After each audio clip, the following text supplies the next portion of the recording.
வணக்கம். ஹயமாரி பாஸ்கரன் ஹரிதரன், அதான் என் ஃபுல் பேர்.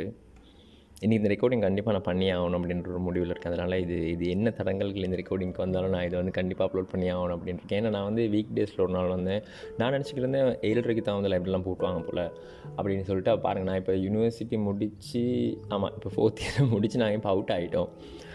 இப்போ தான் எனக்கு தெரியும் எத்தனை மணிக்கு லைப்ரரி மேலே போட்டுறாங்க அப்படின்னு சொல்லிட்டு. அப்போ நான் நினச்சிக்கிருந்தேன் 7:30 தான் போட்டுவாங்க அப்படின்னு. நான் ஒரு 6:10 மாதிரி வந்தேன். ஓகே, டைம் இருக்குது தானே, பேசிடலாம் அப்படின்ற மாதிரி. ஆனால் சொல்லிட்டாங்க இல்லை 6:45 நாங்கள் லைப்ரரி பூட்டிடுவோம் அப்படின்னு. அதுக்கப்புறம் நான் சாட்டர்டே வந்தேன். சரி 6:45 தானே பூட்டுவாங்க, ஒரு 5 மணி மாதிரி போவோம் அப்படின்னு சொல்லிட்டு 5 மணிக்கு வந்தால், இல்லை நாங்கள் வீக்கெண்ட்ஸில் 5:45 பூட்டிடுவோம், நீங்கள் கிளம்புங்க அப்படின்ட்டாங்க. அதனால் இன்றைக்கி காலையிலேயே வந்திருக்கேன். இன்றைக்கி பேசிட்டு தான் போக போகிறேன். ஓகே, அப்போ ஏன் பாட்காஸ்ட் அப்படின்னா பிடிக்கும், பேசுகிறதுக்கு பிடிக்கும். அதனால் அந்த ஒரு ரீசன் போதும் அப்படின்னு நான் நினைக்கிறேன். அண்ட் இதுதான் ஃபர்ஸ்ட் பாட்காஸ்ட்டாக இருக்கும் அப்படின்னு நான் நினைக்கிறேன்.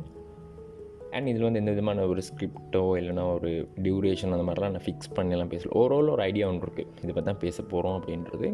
Will see. அப்போ எதை பற்றி பேச போகிறோம் முதலாவது எனக்கு எதை பற்றி பேசணும் அப்படின்னு யோசிச்சதுக்கப்புறம் முதலாவது டாபிக் என்ன அப்படின்னா காதல் அப்படின்றது தான். ஏன்னா நமக்கு அதில் தான் நிறைய எக்ஸ்பீரியன்ஸ் இருக்குது அப்படின்றனால ஓகே ரைட், நம்ம காதல் பற்றி பேசலாம் அப்படின்னு முடிவு பண்ணியாச்சு. அப்போ காதல் அப்படின்னா என்ன? லவ், அன்பு, கருணை, பாசம், நேசம், இந்த மாதிரி நிறைய பேர் இருக்குது காதலுக்கு. ஆனால் பேர் என்னத்தான் இருந்தாலும் அதனுடைய அந்த ஒரு பேசிக்கான ஒரு கோர் இருக்குது இல்லையா, அது எல்லா உயிர்களுக்குமே ஒன்றா தான் இருக்குது. இப்போ எப்படி பசி, தூக்கம், காமம் இதெல்லாம் பொதுவாக இருக்குதோ அந்த மாதிரி காதல் அப்படின்ற ஒரு விஷயம் பொதுவாக தான் இருக்குது. அப்போ காதல்ன்ற விஷயம் பொதுவாக இருக்கும்போது ஒரு தனி மனிதனோ இல்லைன்னா ஒரு தனி சமூகமோ சேர்ந்து இது தான் காதல், இதை தான் நாங்கள் அக்செப்ட் பண்ணிப்போம், இதெல்லாம் காதல் இல்லை அப்படின்ற மாதிரியாக நமக்கு ஒதுக்கி வைக்க முடியாது. பொதுவாக இருக்குது அப்படின்போது அது ஒரு இயற்கையாகவும் இருக்குது. ஆனால் இப்போ மனுஷனுக்கு தெரியும், மனுஷனும் ஒரு இயற்கையினுடைய ஒரு ப்ராடக்ட் தான் அப்படின்னு சொல்லிட்டு. இப்போ ஒரு மனுஷன் எப்போயுமே போய்ட்டு ஒரு தென்னை மரத்துக்கிட்ட போய்ட்டு நீ ஏன் ஆலமரம் மாதிரி பல்காக இல்லை அப்படின்றதோ, இல்லைன்னா ஒரு மாங்காய் மரத்துக்கிட்ட போய்ட்டு நீ ஏன் தென்னை மரம் மாதிரி உயரமாக இல்லை அப்படின்றதோ கேட்குறது இல்லை. ஆனால் ஏன் ஒரு மனுஷன் மட்டும் இன்னொரு மனுஷனை பார்த்து நீ ஏன் இவனை மாதிரி இல்லை, நீ ஏன் இவனை மாதிரி படிக்கிறதில்லை, நீ ஏன் இவனை மாதிரி ஓடுற இல்லை, இந்த மாதிரியான ஒரு கம்பேரிசன் இருக்குது இல்லையா. நான் நினைக்கிறேன் அது நம்ம சின்ன வயசுலேருந்து கேட்டு பழகிட்டனால. இப்போ எனக்கு எங்கள் வீட்டிலலாம் இப்போ மார்க்ஸ் எல்லாம் குறைவாக இருந்துட்டால் யாராவது ஒருத்தன் நல்லா மார்க்ஸ் எடுத்தவனை காட்டி தான் அடிதடி நடக்கும். அப்போ இந்த மாதிரியான அந்த கம்பேரிசன் எல்லாம் நமக்கு ஒரு கொமனாக மாறிடுச்சு. அது நம்ம ஒரு ஜென்ரல் லைஃப்பில் நம்ம சும்மா அதை ஏற்றிக்கிட்டு போகக்கூடிய மாதிரியான விஷயமாக தான் இருக்குது. ஆனால் ஒரு கம்பேர் பண்ணுறது அப்படின்ற ஒரு விஷயம் இருக்குல்ல, நீ ஏன் இவனை மாதிரி இல்லை அப்படின்னு கேட்குற விஷயம் எவ்வளோ பெரிய ஒரு தாக்கத்தை இன்னொருத்தனுக்கு ஏற்படுது. ஏன்னா நானாக இருக்கேன், எனக்கு இவ்வளோ தான் முடியும், எனக்கு இவ்வளோ தான் படிக்க முடியும், என்னால் இவ்வளோ தான் பேச முடியும் அப்படின்னு இருக்கும்போது நீ ஏன் அவனை மாதிரி பண்ணுறதில்ல, நீ ஏன் இவனை மாதிரி பண்ணுறதில்லன்ற ஒரு கண்டிஷனோ இல்லைன்னா ஒரு குற்றம் சுமத்துறது இருக்கு இல்லையா ஒரு மனுஷனுக்கு. அதெல்லாம் ஆனால் அதெல்லாமே பழகிடுச்சு. நான் அது எல்லாத்தையும் உடனே மாற்றுங்க அப்படின்ற மாதிரிலாம் சொல்லலை. ஆனால் அந்த மாதிரியான ஒரு வியூவும் இருக்குது, அதையும் பாருங்கள் அப்படின்னு தான் சொல்கிறேன். இப்போ எப்படி ஒரு மரத்துக்கிட்ட போயிட்டு நம்ம சொல்கிறோம் இல்லையோ, அதே மாதிரி ஏன் ஒரு மனுஷங்கிட்டே நம்ம சொல்லாமல் இருக்கலாம் தானே அப்படின்றது தான். அண்டு இப்போ மனுஷன் எல்லாத்தையுமே ஒரு கனெக்ட் பண்ணியே பழகிட்டான். ஏதாவது ஒரு விஷயம், இப்போ அவனோட வாழ்க்கையில் ஏதாவது ஒரு விஷயம் நடக்குது அப்படின்னா அதை இன்னொரு விஷயத்தோடு கனெக்ட் பண்ணி பார்க்க ஆரம்பிக்கிறான். ஓகே, இதனால தான் இது நடந்திருக்குது, இதோட விளைவு தான் இது அப்படின்ற மாதிரியான அந்த ஒரு கனெக்ஷனை அவன் உருவாக்கிறான். அது ஏன் உருவாக்கிறான் அப்படின்ற மாதிரி யோசிச்சா, இப்போ ஒரு வாழ்க்கையில் நிறைய விஷயங்கள் நடந்துக்கிட்டே போகுது. இப்போ எனக்கு இந்த விஷயங்கள்லாம் ஏன் நடக்குது அப்படின்றது தெரியாமல் இருந்துட்டு நான் ரொம்ப டென்ஷன் ஆகிடுவேன். அதனால நான் என்ன பண்ணிக்கிறேன் அப்படின்னா எனக்கு நானே ஒரு சமாதானப்படுத்திக்கிறதுக்கு ஓகே ரைட், இதனால தான் நடந்திருக்கு, இந்த கர்மான்றதாக இருக்கலாம், இந்த மாதிரியான நிறைய வேர்ட்ஸ் எல்லாம் போட்டு ஓகே ரைட் இதனால தான் நடந்திருக்குன்னு சொல்லிட்டு அந்த டோர் அப்படியே க்ளோஸ் பண்ணிவிட்டு நான் நெக்ஸ்ட் டோரை திறந்து போய்கிட்டு இருக்கேன். ஏன்னா இப்போ எனக்கு நிறைய புரியாத விஷயங்கள், தெரியாத விஷயங்கள் நிறையா இருக்கும்போது நான் எப்படி இருக்க முடியாது இல்லையா. அதனால் அப்போ அந்த விஷயம், அந்த ஒரு கனெக்ட் பண்ணி பார்க்குற விஷயம் இருக்குல்ல, அதுவும் ஒரு மனுஷனுக்கு இந்த கம்பேரிசன், இந்த கனெக்ட் பண்ணி பார்க்குறது, இது எல்லாமே ஒரு கொமன்னான ஒரு விஷயமாக மாறிடுச்சு. அது பண்ணாமல் அப்படியே கம்ப்ளீட்டாக இருக்க முடியுமா அப்படின்றது தெரியல. ஆனால் அதுலேருந்து கொஞ்சம் விலகி கொஞ்சம் யோசித்து பார்க்கலாம், நம்ம பண்ணுறது சரிதானா அப்படின்றது. இந்த உலகமே ஒரு தற்செயல்களின் கூட்டு தான் அப்படின்ற மாதிரி நமக்கு என்ன தான் ஒரு ஐடியா ஒன்று இருந்தாலுமே, இல்லைன்னா நமக்கு தெரியும் இதெல்லாமே அந்த பட்டர்ஃப்ளை எஃபெக்ட்னு சொல்கிறதா இருக்கலாம். இந்த மாதிரி இப்போ நான் எனக்கு காலையிலேயே வரும்போது ஒருத்தர் நான் இடிச்சிட்டேன் அப்படின்னு வைங்களேன், அவன் ஏதோ இன்டர்வியூக்கு போயிட்டு இருக்கான், என்னென்னமோ பண்ணியிருக்கான் அப்படின்ற மாதிரி வைப்போம். நான் அவனை இடிச்சிட்டேன் அப்படின்னா அவன் இடிப்பட்டு டென்ஷன் ஆகிட்டான், நானும் அவனை கற்றுட்டேன், அவனை என்ன கற்றுட்டான் அப்படின்ற மாதிரி வச்சுப்போம். இப்போ அவன் இன்டர்வியூக்கு போனான் அப்படின்னா வந்து அவன் ஒரு மூட், அவன் அவன் அவன் எந்த மூட்டில் போனானோ அந்த மூடை மாறி அப்படி கம்ப்ளீட்டாக வேறொரு மூட்டில் தானே இருப்பான். அப்போ இந்த மாதிரி ஒரு சின்ன சின்ன விஷயங்களினுடைய அந்த தற்செயல்களினுடைய கூட்டு தான் வந்து இந்த உலகமே அப்படியே ரன் ஆகிட்டு இருக்குது. ஸோ ஏன் ஓட்டுறோம், எதுக்கு ஓட்டுறோம், என்ன நடக்குது, என்னடா இது அப்படின்ற மாதிரி புரியாமல் ஒரு குழப்ப நிலையில் இருக்கிறதுக்கான காரணம் எல்லாமே அதுதான். ஏன்னா நம்மளால் வந்து எதையுமே வந்து டிசைட் பண்ண முடியாது. ஸோ ஃப்யூச்சரில் வந்து இது தான் நடக்கும் அப்படின்றது வந்து நம்ம ஒரு பிளான் வந்து நம்ம பண்ணி வச்சுருக்கலாம். அப்படின்னும் போதும் அந்த பிளான் வந்து அதே மாதிரியே நடக்கணும் அப்படின்னு நம்ம எக்ஸ்பெக்ட் பண்ணுறது வந்து அப்படி தான் எக்ஸ்பெக்ட் பண்ணுவோம். ஆனால் அது அந்த மாதிரி நடக்கணுன்ற அவசியமும் இல்லை. அதனுடைய போக்கில் அது பாட்டுக்கு போகும் அப்படின்றது தான். ஸோ நம்ம அந்த எப்படி சொல்கிறது, அந்த கோ வித் ஃப்ளோ அப்படின்ற அந்த கோ வித் ஃப்ளோனாலும் அந்த சுனாமியில் அந்த ஒரு கப்பல் போகிற மாதிரியான ஃபோட்டோஸ்லாம் போடுவாங்க தானே, அந்த மாதிரி அந்த ஃப்ளோ ரொம்ப ஒரு மாதிரி கொஞ்சம் கோல்க்கு மேல்காக தான் இருக்கும். ஆனாலும் என்ன செய்யுது, போய் தானே ஆகணும். நம்ம என்னத்தான் நம்மளோட வாழ்க்கையில் நடந்தாலுமே அந்த லைஃப் ஹேஸ் டு கோன்னா என்னமோ சொல்லுவாங்களே, அந்த மாதிரி அது மூவ் ஆகும்னா தெரியலை. ஆனால் அந்த மாதிரி நம்ம அதோடு வந்து பழக்கப்பட்டு போக தான் வேணும். யார் அவங்கள விட்டுட்டு போனாலும் சரி, யார் அவங்களோட இருந்தாலும் சரி, அந்த வாழ்க்கை அப்படின்ற ஒரு விஷயம் வந்து நிற்காமல் போடிக்கிட்டே இருக்கும். அதனால் ஓகே, இப்போ நான் எதை பற்றி பேசிக்கிட்டு இருக்கேன்னு தெரியல. நான் இனி பேசணும் அப்படின்ற இந்த விஷயம் வந்து காதல். ஓகே, அப்போ காதல் அப்படின்றது நான் ஃபஸ்ட்டாகவே காதலை பற்றி பேசணும் அப்படின்னு வச்சோன்னே ஓகே ரைட், இப்போ நம்ம எல்லா டாப்பிக்கும் ஸ்டார்ட் பண்ணுறோன்னா ஒரு டெஃபினேஷன் கொடுப்போம் தானே, அந்த மாதிரி ஓகே ரைட் இதுக்கும் ஒரு டெஃபினேஷன் கொடுக்கலாம் அப்படின்ற மாதிரி வச்சுட்டு அப்புறம் இல்லை காதல் அப்படின்ற விஷயத்தை வந்து நம்மளால் வந்து வரையறுக்க முடியாது. ஏன்னா இப்போ அதுவும் ஒரு பிரச்சனை தான். அதாவது எல்லா விஷயத்தையுமே நம்ம டிஃபைன் பண்ணணும் அப்படின்னு நினைக்கிறோம் தானே. இப்போ நானும் என்னோட ஒரு 10 ஃப்ரெண்ட்ஸ் வந்து பேசியிருக்கோம் அப்படின்னு வைப்போம். இப்போ அதில் வந்து ஒரு ஃப்ரெண்ட் ஒருத்தன் சொல்கிறான், மச்சான் நானும் அங்கே வரேன் அப்படின்னு சொல்கிறான். இப்போ அவன் வர்றதுக்கு முன்னாடி நான் அவனை பற்றி ஒரு இன்ஃபர்மேஷன் ஒன்று கொடுத்துட்றேன். மச்சான் அவன் கோவக்காரன், கொஞ்சம் பார்த்துருங்க அப்படின்னு சொல்லிட்டேன்னு வைப்போம். இப்போ அந்த 10 பேரினுடைய பார்வையுமே எனக்கு தான் அவன் கோவக்காரனாக தெரிஞ்சான். அந்த 10 பேருக்குமே அவன் கோவக்காரனாக இருப்பான்றதும் எனக்கு தெரியாது. ஒருவேளை நான் அவனை வந்து ஒரு 2 தடவை தான் பார்த்துருக்கலாம், அந்த 2 தடவை அவன் கோவப்பட்டு இருந்திருக்கலாம். இப்போ அவன் வர்றதுக்கு முன்னாடி நான் வந்து இவன் வந்து அவன் கோவக்காரன், கொஞ்சம் பார்த்துருங்கடா அப்படின்னு சொல்லிட்டேன் அப்படின்னா அந்த 10 பேரினுடைய பார்வையுமே வந்து எப்படி இருக்கும் அப்படின்னா வந்து ஒரே மாதிரி தான் இருக்கும்.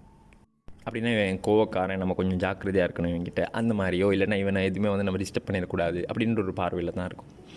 அப்போ இப்போ ஒரு பூ அப்படின்னு எடுத்துப்போம். ஒரு அழகான ஒரு குளத்தில் ஒரு பூ இருக்குது அப்படின்னா அந்த பூ வந்து அதே ஷேப்பில் அதே மாதிரி தான் இருக்குது. ஆனாலும் நம்ம அதை பார்க்குற விதம் இருக்குது இல்லையா. அதாவது இப்போ ஒரு 10 பேர் பார்த்தான் அப்படின்னா அந்த 10 பேருக்கும் அந்த பூ வந்து ஒரே மாதிரி தான் தெரியும். ஆனால் அந்த பூவை பற்றி அவங்க ஃபீல் பண்ணுற விதம் இருக்குல்ல, அவங்க உணர்கிற விஷயம் வந்து வேறுபடும். இப்போ ஒருத்தன் ஏதோ ஒரு பிரச்சனை இருக்கான் அப்படின்னா வந்து அந்த பூவை வந்து அவன் மதிக்க மாட்டான், அவன் பாட்டுக்கு போயிடுவான். பார்த்துருப்பான், ஆனாலும் அவன் மைண்டில் அது ரெஜிஸ்டரே ஆகிருக்காது. இதே ஒரு லவர்ஸ் பார்க்குறாங்க அப்படின்னா அவங்க அதை வந்து வேறு மாதிரி பார்ப்பாங்க. என்ன சோகமாக இருக்க ஒருத்தன் பார்க்குறான்னா அந்த பூக்குளத்தில் இருக்க எல்லா பூவையும் விட்டுட்டு அந்த வாடி போன பூவை பார்த்து ஓகே ரைட்டா அதோட வந்து அவன் வந்து கனெக்ட் பண்ணிக்க பார்ப்பான். இப்படி ஒவ்வொரு தனி மனுஷனுக்குமே வந்து அவன் பார்க்கக்கூடிய விஷயங்களோ இல்லாட்டி அவனுடைய இன்டர்பிரிட்டேஷனை வந்து அவன் தான் உருவாக்கணும் அப்படின்னு நான் நினைக்கிறேன். அதனால் வந்து காதலுக்கான வரைவிலக்கணமோ இல்லாட்டி டெஃபினிஷனோ கேட்டிங்க அப்படின்னா இப்போ காதல் அப்படின்னு சொன்னதுக்கப்புறம் உங்களுக்குள்ள ஒரு உணர்வு வருது இல்லையா, இல்லை நீங்கள் ஏதோ ஒன்று நினைப்பீங்க தானே, அதுதான் உங்களுக்கான டெஃபினிஷனாக நீங்கள் வச்சுக்கோங்க. காதலுக்கு வந்து வேறு யாரும் சொல்கிற டெஃபினிஷனாக வந்து சேர்த்துக்க வேணாம். அது நீங்களே உணரக்கூடிய ஒரு விஷயம்தான் காதல் அப்படின்றது. அதுக்கான இன்னும் எனக்கு டெஃபினிஷன் கிடைக்கல அப்படின்னா அது ரொம்ப சந்தோஷம். கிடைக்காம இருக்க வரைக்கும் ரொம்ப நல்லது. சரியா?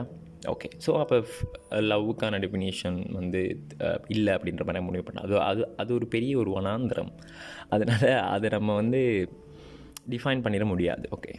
அப்போ இப்போ இந்த ஃபேஸஸ் ஆஃப் லவ்வில் வந்து நான் இப்போ அதை பற்றி தான் பேச போகிறேன். Okay, phases of love. அப்போ ஃபர்ஸ்ட் ஃபேஸில் வந்து என்ன இருக்குது அப்படின்னா இந்த ஒரு பட்டாம்பூச்சி பறக்கிற ஃபேஸ் தான் வந்து இந்த ஃபர்ஸ்ட் ஃபேஸ். அதாவது வந்து இந்த ஸ்டேஜில் என்ன இருக்கும் அப்படின்னா வந்து ஒரு நியூனஸ் இருக்கும், ஒரு புதுமை. அதாவது நமக்கு இருக்கக்கூடிய அந்த பார்ட்னர் வந்து அந்த பார்ட்னரை பற்றி நமக்கு வந்து பெரிய ஒரு இன்ஃபர்மேஷன் வந்து கிடைக்காம இருந்திருக்கும். அப்படின்னா இப்போ அந்த பார்ட்னர் வந்து அவளுக்கு பிடிச்ச கலர் என்ன, அவளுக்கு பிடிச்ச சாப்பாடு என்ன, அவள் என்ன பாட்டு கேட்பா அப்படின்றது எல்லாமே வந்து எனக்கு தெரியாமல் இருக்கும். ஒரு புதுமை இருக்குது அப்படின்னும் போது நமக்கு எதனாலும் பார்க்குறது எல்லாமே ஒரு மாதிரி அப்படியே பறக்கிற மாதிரி தான் இருக்கும். அண்ட் இப்போ உங்களையும் ஒருத்தர் லவ் பண்ணுறாங்க இல்லையா, அப்போ அந்த ஃபீலே வந்து ஒரு மாதிரி மஜாவாக ஒரு மாதிரி நல்லா இருக்கும். அந்த ஒரு ஃபர்ஸ்ட் ஃபேஸ் இருக்குது இல்லையா, நம்ம இப்போ லவ் பண்ணிவிட்டு அடுத்த நாள் நம்ம மீட் பண்ணுறோம் அப்படின்னு வைப்போம். அப்படின்னா அந்த ஸ்டேஜ் வந்து ரொம்ப ஒரு பியூட்டிஃபுல்லாக வந்திருக்கும். அப்படின்னா அதுதான் வந்து பெஸ்ட்டான ஸ்டேஜ் அப்படின்னு நான் நினைக்கிறேன். ஓகே, அப்படின்னா வந்து பெஸ்ட்டு அப்படின்னு சொல்ல முடியாது. ஆனால் ஒரு சந்தோஷமான, ஒரு குதூகலமான ஒரு காலம் தான் அந்த காலம். ஒரு மாதிரி குஷியாக இருக்கும். அப்போ இந்த ஸ்டேஜில் தான் வந்து இந்த ஸ்டேஜில் என்ன இருக்கும் அப்படின்னா வந்து இந்த பார்க்குறவங்களுக்கெல்லாம் நம்ம ஒரு மாதிரி அழகாக தெரியும். உண்மையாகவே நீங்கள் பார்த்தீங்கன்னா, இப்போ நீங்கள் வந்து லவ் பண்ண ஆரம்பிச்சிட்டிங்க, இல்லைன்னா இன்னொருத்தன் லவ் பண்ணியிருக்கான் அப்படின்னா அவன் மூஞ்சில் ஒரு தேஜஸ் தெரியும் நமக்கு. அந்த காதல் வந்துச்சுன்னா முகத்தில் கலர் பல்ல தெரியும்னு சொல்கிறாங்களே, அந்த மாதிரி உண்மையாகவே ஒரு 10 கலர் இல்லை, அப்படி ஒரு பல்லாயிரம் கணக்கான கலர் அவன் மூஞ்சிலேருந்து அப்படியே வீசிப்பட்டு தெரிப்படையும். அப்படி அதெல்லாம் எப்படி நடக்குது அப்படின்னா, இப்போ உண்மையாக வந்து அவன் லவ் பண்ணதுக்கப்புறம் உண்மையாக அழகாயிட்டானா அப்படின்றது இல்லை, அவன் வந்து தானும் அழகு தான் அப்படின்றதோ, இல்லைன்னா அவனையும் ஒருத்தி வந்து விரும்புகிறா, அவனை இன்னொருத்தனுக்கு பிடிச்சிருக்கு அப்படின்றதன் மூலமாக அவனுடைய அந்த ஒரு அதெல்லாமே நான் நினைக்கிறேன் வந்து ஒரு இன்டர்னலாக நடக்கக்கூடிய விஷயம் தான். ஒரு உள்ளுக்குள்ளே நடக்கிற விஷயத்தினுடைய ஒரு வெளிப்பாடு தான் அந்த அகத்தின் அழகு முகத்தில் தெரியுன்ற மாதிரி அந்த அகத்தினுடைய ஒரு வெளிப்பாடாக தான் அந்த ஒரு காதல் வந்ததுக்கப்புறம் அவங்களுடைய ஒரு அழகாக தெரிகிற அந்த விஷயமெல்லாம் இருக்குது அப்படின்னு நான் நினைக்கிறேன். அண்ட் இந்த ஸ்டேஜில் தான் வந்து அந்த டெலிபத்தியெல்லாம் அப்படியே பீக்கில் இருக்கக்கூடிய ஒரு ஸ்டேஜாக இருக்கும். அதாவது அவரை நினச்சா கோல் வரும், மெசேஜ் வரும். இந்த மாதிரி நமக்கு இந்த இயற்கையே சேர்ந்து, இல்லாட்டி இந்த மொத்த இந்த பிரபஞ்சமும் சேர்ந்து நம்மளுடைய இந்த காதலுக்கு சப்போர்ட் பண்ணுற மாதிரியாகவே இருக்கக்கூடிய ஒரு ஃபேஸ் தான் இந்த ஃபர்ஸ்ட் ஃபேஸில் வந்துருக்கும். அப்போ இந்த ஸ்டேஜையும் வந்து நம்ம வந்து கடந்து போகிறோம் அப்படின்ற மாதிரியாக வச்சுக்கிட்டோம்னா, இப்போ செகண்ட் ஃபேஸுக்கு நம்ம போகிறோம். இந்த ஃபஸ்ட் ஃபேஸில் வந்து என்ன நடக்கும் அப்படின்னா, இந்த நமக்கு இருக்கக்கூடிய அந்த பார்ட்னர் வந்து ரொம்ப பர்ஃபெக்டாக தெரிவாங்க. அதாவது வந்து 100% இவன் எனக்குன்னே பிறந்திருக்கா அப்படின்ற மாதிரியாக நம்ம யோசிப்போம். அதுக்கப்புறம் செகண்ட் ஃபேஸ்க்குள்ளே நம்ம போகிறோம். என்ன ஆகுது அப்படின்னா, எப்படி இந்த ஃபஸ்ட் ஃபேஸில் வந்து பர்ஃபெக்டாக 100% பர்ஃபெக்டாக தெரிஞ்ச பார்ட்னர் இருக்காங்க இல்லையா, இவங்க என்ன நடக்கும் அப்படின்னா, செகண்ட் ஃபேஸ்க்குள்ளே நம்ம வந்துட்டோம் அப்படின்றதுக்கு செகண்ட் அப்படின்னா வந்து ஒரு ஸ்டேஜாக இருந்து காலை எடுத்து வச்சு அந்த மாதிரி வர்றது இல்லை. நான் சொல்கிறது வந்து அவங்களுடைய அந்த ஒரு டைம் டியூரேஷன் வச்சு தான். அதுக்கு எந்த காலம் எடுக்கும், எத்தனை நாள் எடுக்கும் அப்படின்றதெல்லாம் எனக்கு தெரில. ஆனால் அது எப்போ தெரிய வரும் அப்படின்னா, பிரச்சனைகள் ஸ்டார்ட் ஆகும். இப்போ இந்த ஃபர்ஸ்ட் ஸ்டேஜில் நம்ம இருக்கோம், இப்போ லவ் பண்ணி புதுசாக இருக்கோம் அப்படின்னா, அந்த டைமில் வந்து எந்த விதமான பிரச்சனை வந்தாலும் நம்ம அதை வந்து சுமூகமாக முடிச்சுக்க தான் பார்ப்போம். அதை வந்து நம்ம பெரிய ஒரு விஷயமாக கொண்டு போகிறதுக்கு எதிர்பார்க்கவே மாட்டோம். ஆனால் இந்த செகண்ட் இதில் வந்ததுக்கப்புறம் தான் அந்த பர்ஃபெக்டாக தெரிஞ்ச பார்ட்னருடைய அந்த இம்பர்ஃபெக்ஷன்ஸ் எல்லாம் எனக்கு தெரிய ஆரம்பிக்குது. இல்லையே நீ இது பண்ணாத, இது எனக்கு பிடிக்கல, நல்லா இல்லை அப்படின்ற மாதிரி நம்ம என்ன பண்ணுறோம் அப்படின்னா வந்து அவள் யோசிப்பா என்னென்னா, நீ இதெல்லாம் வந்து ஸ்டார்டிங்கில் நல்லா இருக்குன்னு சொன்னேன், இப்போ உனக்கு எங்கிறதுலாம் வந்துச்சு, இப்போ என்ன நீ பிடிக்கலன்னு சொல்கிற அப்படின்ற மாதிரி அவள் கேள்வி கேட்பா. அப்போ இங்கே தான் வந்து அந்த சண்டைகள் ஸ்டார்ட் ஆகுது. இங்கே தான் வந்து அந்த கேரக்டரை பற்றி நம்ம முழுசாக தெரிஞ்சிக்கக்கூடிய ஒரு ஸ்டேஜாக தான் வந்து இந்த செகண்ட் ஸ்டேஜ் அப்படின்றது வந்து இருக்குது. அதே மாதிரியே இப்போ எப்படி இந்த ஃபஸ்ட்டில் வந்து இந்த யூனிவர்ஸே சேர்ந்து நமக்கு ரொம்ப ஒரு சப்போர்ட் பண்ணிச்சோம் இந்த காதலுக்கு, அதே மாதிரி இந்த செகண்ட் ஃபேஸில் வந்து உங்களுக்குள்ள சண்டைகள் வரும்போது இந்த ஒட்டுமொத்த பிரபஞ்சமும் சேர்ந்து உங்களை பிரிக்கிறதுக்காகவே எல்லாமே செய்கிற மாதிரி இருக்கும். இப்போ எப்படின்னா, இப்போ ஏதாவது ஒரு பிரச்சனை வந்திருக்கும், அந்த டைமில் பார்த்தா அவரோட வீட்டில் வந்து யாராவது ரிலேட்டிவ்ஸ் வந்திருப்பாங்க. அவள் சொல்லிடுவா, என்னோடய வீட்டில் ரிலேட்டிவ்ஸ் வந்திருக்காங்க, எனக்கு நீங்கள் மெசேஜ் பண்ண இயலாது அப்படின்னு சொல்லிட்டான்னு வைப்போம். அதே மாதிரி அவள் ஒரு நாள் பேசுகிறதுக்கு வந்து மெசேஜ் பண்ணணும், கால் பண்ணணும், இன்றைக்கி ஈவினிங் நைட் கால் பண்ண அப்படின்றப்ப அந்த டைமில் பார்த்து எங்களோட ஃப்ரெண்ட்ஸ் யார்டையாவது பர்த்டே அந்த மாதிரி வந்து ஒரு சரக்கு பார்ட்டி அப்படின்னு வச்சோம்னா அதில் ஒரு பிரச்சனை வரும். இந்த மாதிரி அதாவது அந்த சண்டை ஸ்டார்ட் ஆகிற ஸ்டேஜில் வந்து எல்லாமே வந்து பிரச்சனையாக தான் இருக்கும். அப்படி நிறைய பிரச்சனைகள்னு வந்து அதுக்கப்புறம் நம்ம என்ட்ராகும் 3வது ஃபேஸுக்குள்ள. இந்த ஸ்டேஜில் என்ன நடக்கும், அதாவது ஒரு பெரிய சோகம், மனக்கசப்பு, சண்டைகள், அதுக்கப்புறம் வரக்கூடிய ஸ்டேஜ் இல்லையா. இதில் என்னென்னா, ஒரு பூகம்பத்துக்கு அப்புறம் இருக்க மாதிரி ஒரு பெரிய ஒரு அமைதி இந்த ஸ்டேஜில் இருக்கும். பிரிந்தவர்கள் மீண்டும் சேர்ந்திடும்போது அழுதால் கொஞ்சம் நிம்மதி அப்படின்ற மாதிரி இந்த அழுறது, அதுக்கப்புறம் மாறி ஜஸ்டிஃபிகேஷன் கொடுத்துப்போம். இதனால தான் நான் இது பண்ணேன், இதனால தான் நான் இப்படியெல்லாம் பண்ணேன் அப்படின்றதெல்லாம் சொல்லிப்போம். அண்ட் இந்த ஸ்டேஜில் மோஸ்ட்லி என்ன நம்ம சொல்லுவோம் அப்படின்னா, இனிமேல் இதெல்லாம் நான் பண்ணாமல் இருக்கேன், இந்த குறைகள் தானே இருக்குது அப்படின்னு சொல்கிறேன், நான் இதெல்லாம் பண்ணாமல் இருக்கேன் அப்படின்றது தான். அது எந்தளவுக்கு சாத்தியம் அப்படின்னு எனக்கு தெரியல. ஏன்னா நம்ம ஒரு விஷயத்தை வந்து டிசைட் பண்ணி இதெல்லாத்தையும் எனக்கு பிரச்சனையாக இருக்குது அப்படின்றது, ஏன்னா என்னுடைய கேரக்டர் இது தான், என்னுடைய கேரக்டரில் தான் இந்த குறைகள் எல்லாமே இருக்குது அப்படின்போது இதெல்லாம் நான் வந்து நோட்டீஸ் பண்ணி அதெல்லாம் நான் இனி பண்ணாமல் இருக்குது அப்படின்றது அது பொய்யா நடிக்கிற மாதிரி இருக்கும். அந்த உளியே உன்னுரசல் ஏற்கிறேன், உனக்கா என் குறைகள் தோற்கிறேன்ற மாதிரி அந்த காதல் அப்படின்ற அந்த உளி நம்மளை வந்து ஒரு முழு மனுஷனாக ஆக்கும். அண்ட் அந்த காதல் நம்மளுடைய அந்த குறைகள் எல்லாம் வந்து நீங்க செய்யும். அப்படியே நம்ம காதல் இருக்கோம் அப்படின்னும்போது நம்மளுக்கே அறியாமல் அந்த குறைகளெல்லாம் நம்மளை விட்டு நீங்கி போகும். அப்படி இல்லாமல் சும்மா நம்ம ஓகே இதெல்லாம் நான் விட்டுடுறேன், இதெல்லாம் நான் மாற்றிக்கிறேன் அப்படின்னு இருக்குது, அது எப்படியுமே திரும்பியும் அதே எகெயின் அந்த பிரச்சனைகள்லாம் வரதான் போகுது. அப்போ இந்த ஸ்டேஜில் வந்து உங்களுக்கு தெரியும் இந்த கேரக்டர் வந்து இப்படி தான் இருப்பான், இவன் கோவப்பட்டா இப்படி தான் இருப்பான், இவன் குடிச்சா இப்படி தான் பேசுவான், நம்ம 2 பேரும் சண்டை போட்டால் இப்படி தான் இருப்போம் அப்படின்றது எல்லாமே வந்து தெரியும். ஸோ இந்த ஸ்டேஜில் நீங்கள் டிசைட் பண்ணி ஆகணும், இவனோடு நம்ம பயணிக்க போகிறோமா, அப்படி இல்லைன்னா கேட்டை சாத்திட்டு கிளம்புறதா அப்படின்றத வந்து முடிவு பண்ண போகிற ஸ்டேஜ் தான் வந்து இந்த ஸ்டேஜ்.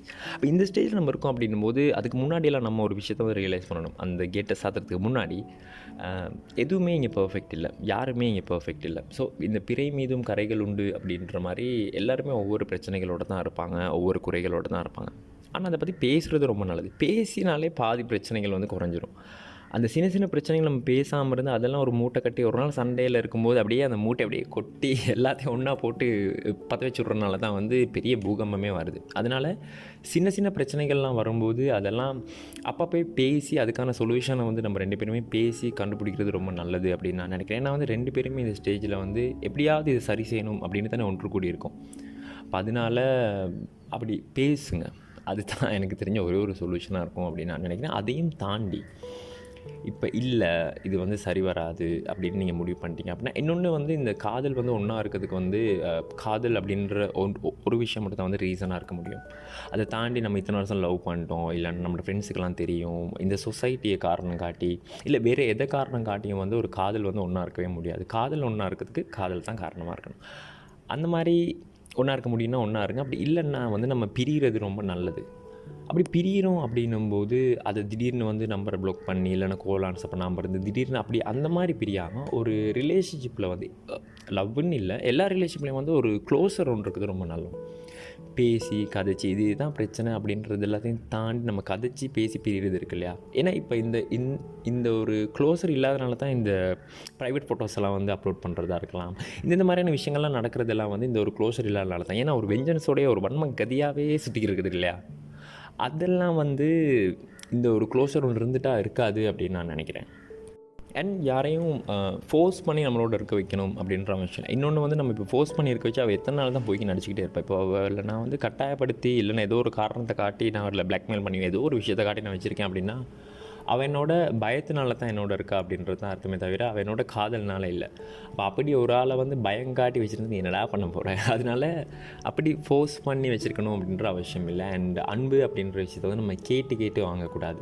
அந்த யாத்திரையில் ஒரு கவிதையில் மாதிரி அன்பென்ன உதவியாக கேட்டு வாங்கிறதுக்கு அது நிகழ்தல் அதுவாகத்தான் நிகழுன்ற மாதிரி அன்பு அப்படின்றது வந்து அதுவாக நிகழணும். அதை தாண்டி நான் இன்னொரு ஆள்கிட்ட வந்து கேட்டு பிச்சு பிடுங்கி அந்த மாதிரிலாம் எடுக்கக்கூடாது. ஏன்னா இப்போ ரொம்ப நாள் கழிச்சு நம்ம மீட் பண்ணுறோம் அப்படின்னா, அதாவது வந்து சேம் பர்சன் வந்து நம்ம வந்து ரொம்ப நாள் கழிச்சு மீட் பண்ணுறோம் எங்கேயாவது ஒரு இடத்துல அப்படின்னா கூட ஒரு சின்ன ஸ்மைல் சரி நமக்கு இருக்கும் தானே. ஓகே, இப்போ சோலி முடிஞ்சு, அதாவது வந்து பிரிஞ்சாச்சு, ரொம்ப நேரம் கழிச்சிக்கிருந்து எப்படியோ பிரிச்சாச்சு 2 பேரையும். ஓகே, இப்போ பிரிஞ்சிட்டோம் அப்படின்னா இப்போ என்ன நடக்கும்? இப்போ பிரிஞ்சதுக்கப்புறம் வந்து இந்த பகவத்கீதையில் ஒரு விஷயம் இருக்கு இல்லையா, எதை கொண்டு வந்தால் இனி இழப்பதற்கு அப்படின்ற மாதிரி எல்லாருமே ஒரு டெம்பரரி விசிட்டுக்கு தான் இங்கே வந்திருக்கும். அதனால் எதையுமே வந்து நிரந்தரம், எதுவுமே வந்து இங்கே நிரந்தரம் இல்லை அப்படின்னும் போது இந்த ரிலேஷன்ஷிப் மட்டும் என்ன நிரந்தரமாக வந்துட போகுது அந்த மாதிரி. ஆனால் இப்படிலாம் சொல்கிறதுக்கு நல்லா தான் இருக்கும், ஆனால் உண்மையாக வலிகள் இருக்கும், கஷ்டங்கள் இருக்கும், கவலைகள் இருக்கும். அதெல்லாமே காலப்போக்கில் வந்து ஆறும் நண்பா. அதனால அந்த காயத்தினுடைய தழும்புகள் இருக்கும். இப்போ காதல் வந்து என்னத்தை சொல்லி கொடுத்துட்டு போவோம் அப்படின்னா, நமக்கு நம்மளை பற்றி நிறைய விஷயங்கள் சொல்லி கொடுத்துட்டு போவோம். இப்போ நான் யார் அப்படின்றது எனக்கு அப்படியே ஒரு கண்ணாடி முன்னாடி வச்சு காட்டுற மாதிரி இருக்கும். அதனால் அதில் இருக்கக்கூடிய அந்த நம்மளுடைய நிறை குறைகளை நம்ம தெரிஞ்சுக்கிட்டு நம்மளே வந்து இன்னும் புரிஞ்சுக்கிட்டு நம்ம ஒரு பெட்டரான ஒரு ஆளாக மாறுறதுக்கு வந்து இந்த காதல்கள் ஹெல்ப் பண்ணுது அப்படின்னு நான் நினைக்கிறேன். காதல்கள் பன்மையாக ஓகே. அதனால் அது மாதிரி ஒவ்வொரு ரிலேஷன்ஷிப்ஸும் வந்து ஒவ்வொரு விஷயங்களை சொல்லிக் கொடுத்துருப்போம். இது லவ் மட்டும் இல்லை, ஒரு ஃப்ரெண்ட்ஷிப்பாக இருக்கலாம். எல்லா விஷயங்களுமே வந்து ஒரு முடிவுக்கு வரும்போது ஏதோ ஒரு பாடத்தை வந்து நமக்கு வந்து சொல்லிக் கொடுத்து தான் போகுது. அதனால் அந்த லெசனை மட்டும் நம்ம வந்து கற்றுக்கிட்டு அதுக்கு அடுத்து இருக்கக்கூடிய ரிலேஷன்ஷிப்பில் வந்து நம்ம அது திரும்பியும் வந்து அதே ஆளாகவே வந்து இருக்காமல் கொஞ்சம் சரி மாற்றிக்கிட்டு கொஞ்சம் சரி ஏதோ ஒன்று விஷயங்கள் ஓகே நான் இதுதான் எனக்குள்ளே இருக்கக்கூடிய பிரச்சனைகள் அப்படின்றது புரிஞ்சுக்கிட்டு இருக்குது ரொம்ப நல்ல விஷயம்னு நான் நினைக்கிறேன். அண்ட் ஓகே, நான் பேசிட்டேன் அப்படின்னு நினைக்கிறேன். ரொம்ப சந்தோஷமாக இருக்குது நான் என்ன பேசி முடிச்சது. 2-3 ஹவராக நான் இப்போ நிப்பாட்டி பேசிக்கிட்டு இருக்கேன். ஓகே, இதை நான் எப்படியாவது அப்லோட் பண்ணிடணும் அப்படின்னு நினைக்கிறேன். இப்போ யாராவது உங்கள் ஃப்ரெண்ட்ஸ் யாராவது பாட்காஸ்ட் எல்லோரும் கேட்க மாட்டாங்க, யாராவது ஒரு ஃப்ரெண்ட்ஸ் யாராவது இவன் கேட்பான் அப்படின்னு நினச்சிங்கன்னா நீங்கள் அவங்களுக்கு ஷேர் பண்ணுங்கள். And will see. நான் ரொம்ப ஒரு பெரிய ஒரு சோம்பேறி. நான் வந்து இதை வந்து கண்டினியூஸாக பண்ணணும் அப்படின்னு நான் நினைக்கிறேன். பார்ப்போம் எப்படின்னு. ஏன்னா போன வருஷம் நான் ஸ்டார்ட் பண்ணணும் அப்படின்னு நினச்சி இந்த வருஷம் தான் நான் ஸ்டார்ட் பண்ணியிருக்கேன். அதனால் ஆனால் இல்லை பார்ப்போம், நான் வீக்லி ஒன்ஸ் வந்து போடணும் அப்படின்னு நினைக்கிறேன். எத்தனை பேர் கேட்பாங்க அப்படின்றது தெரியல. எனக்கு பெரிய ஒரு எக்ஸ்பெக்டேஷனும் இல்லை கேட்கணும் அப்படின்றதும். ஒரு 10 பேர் கேட்டாலும் சந்தோஷம் தான். Will see. பாய்.